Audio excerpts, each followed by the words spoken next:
I'd like to focus today the Torah portion of Haazinu. The Maggid of Zlotchov looks at the creation or birth of forgetfulness and its role, and Rabbi Abuhatzeirah looks at perhaps the only thing that is significant in us human beings. So we'll start with the Maggid of Zlotchov. The Maggid of Zlotchov looks at the verse, you ignored the rock who gave birth to you and forgot God who brought you forth. Right? There's this idea of forgetfulness. And one of the boys, the Admor from Zabrish, one of the boys of the Maggid, perhaps in the name of the Maggid, he looks at this verse and this, forgetting the rock, what are we talking about? And he says, forgetfulness was also a creation of God's.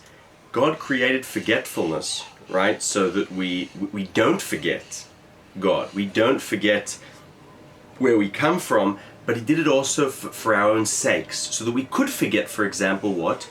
A wrongdoing of a fellow friend. When someone does us, ill, does something wrong, we have the ability to forget evil. We have the ability to forget wrongdoings, to forgive, to do tshuva, to return to ourselves. And yet, what this verse comes to say is not only does, are we sort of ungrateful because we take this act of forgetfulness that, allows us to grow, but we also forget God. And so the idea is to remember that God created forgetfulness, to remember why we are meant to forget and when we are not meant to forget.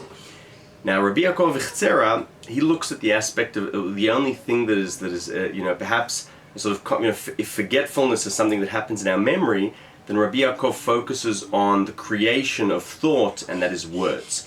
And he looks at the verse, for I call God's great name, God is great, Kishem Hashem ekra havu gadol Elohenu. And he says, someone could say, I pray, I study Torah. What does it really do in the upper worlds? Come on, it's just words.